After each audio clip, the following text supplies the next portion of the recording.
جب بھی لوگ حرم کی طرف جاتے ہیں بالخصوص عمرے کی نیت سے یا حج کے لیے، تو ایک ذہنوں میں ایک خیال ہوتا ہے کہ شاید مدینہ جانا بھی اس کا ایک حصہ ہے، اور وہ اسی اہتمام کے ساتھ جاتے ہیں۔ پھر لوگوں کا کہنا کہ وہاں جائیں تو میری طرف سے سلام بھیج دیں، اور بلکہ بعض لوگ فون پر سلام بھیج رہے ہوتے ہیں، تو اس حوالے سے بھی تھوڑی سی رہنمائی فرمائے گی؟ دیکھیے، پہلی بات تو یہ ہے کہ حج کے جتنے بھی ارکان و مناسک ہیں وہ سارے مکہ المکرمہ میں ہیں۔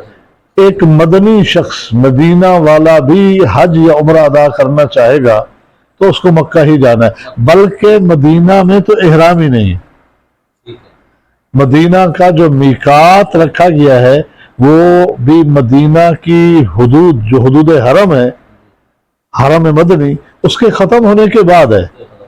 تو حج اور عمرے کے احکام و مناسک کا تعلق کہاں ہو سکتا ہے؟ مدینہ ایک عظمت والا شہر ہے، اور نبی علیہ السلام نے اس کی بڑی فضیلت بیان فرمائی، دعائیں مانگی ہیں، یہ ساری چیزیں حقیقت ہے۔ ایک تو مدینہ جب بھی کوئی شخص جائے تو اولاً وہ قصد مسجد نبوی کی زیارت کا لے کے جائے، ضمناً شہر مدینہ کی رہائش بھی، اور روضہ رسول پہ حاضری، بقیع کی حاضری، اور یہ ساری ضمناً یہ چیزیں آ جائیں گی۔ لیکن حدیث کی روشنی میں جو باقاعدہ ایک قصد سے زیارت کے لیے اجر کی نیت سے جاتا ہے تو 3 مساجد ہے، مسجد الحرام ہے، مسجد نبوی ہے، اور بیت المقدس ہے، 3 جگہیں آپ نے بیان فرمائی ہے۔ اس کے لیے خصوصی قصد کر کے کرنا صحیح ہے؟ شہر کے لیے یا ہمارے عوام کے ذہن پر ہوتا ہے روضہ رسول کے لیے جا رہے ہیں، روضہ رسول کی حاضری کے لیے جا رہے ہیں، عام طور پر زبانوں پر یہی ہے۔ حج عمرے پہ جانے والا بھی مدینہ پاک جا رہے ہیں، روضہ رسول کی حاضری نصیب ہوگی، تو یہ قصد جو ہے یہ درست رہی ہے۔ حج مکہ میں مکمل ہو گیا، عمرہ مکہ میں مکمل ہو گیا، ہاں وہاں گیا ہوا ہے تو ہم کہتے ہیں یہ سعادت ضرور حاصل کریں، لیکن یہ کہنا کہ اگر کوئی نہیں جا سکا اس کے عمرے میں نقص آیا یا اس کے حج میں نقص آیا، یہ بالکل غلط ہے۔ اب رہا ایک اہم ترین آپ کا سوال کا حصہ کہ روضہ رسول پر سلام۔ نبی صلی اللہ علیہ وسلم نے قبرستان میں جانے کی ایک دعا سکھائی ہے، السلام علیکم یا اہل القبور من المسلمین والمؤمنین۔ یہ ایک دعائیہ کلمہ ہے، گو خطاب کے صیغوں کے ساتھ ہے، السلام علیکم یا اہل القبور، یا حرف ندا کے ساتھ، لیکن بطور دعا پڑھنے کے لیے آپ نے حکم دیا ہے۔ یہی حکم ان قبور کا ہے، روضہ رسول کا ہے، سیدنا ابو بکر کی قبر مبارک کا ہے، یہی حکم سیدنا عمر رضی اللہ تعالیٰ عنہ کی قبر مبارک ہے۔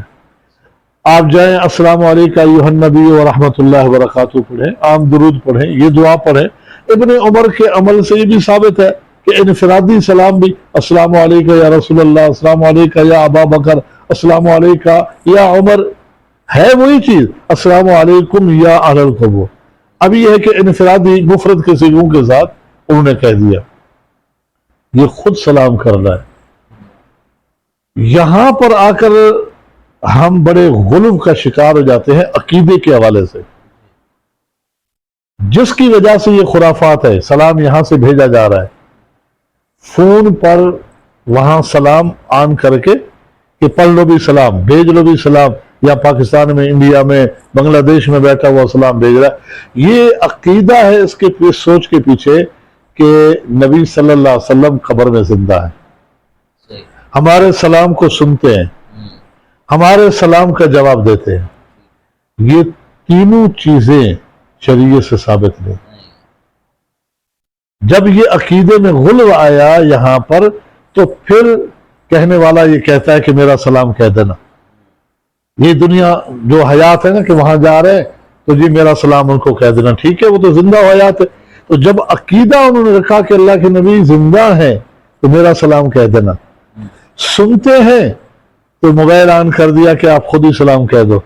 بے ادبی، گستاخی کے ساتھ ساتھ عقیدے کے حوالے سے یہ کمزوریاں ہیں، لہذا ان چیزوں سے مکمل اجتناب کرنا چاہیے یہ سلام بطور دعا ہمیں پیش کرنا چاہیے کہ وہاں سے گزرتے ہوئے بڑے ادب کے ساتھ احترام کے ساتھ دعا پڑھتے ہوئے چلے جانا چاہیے.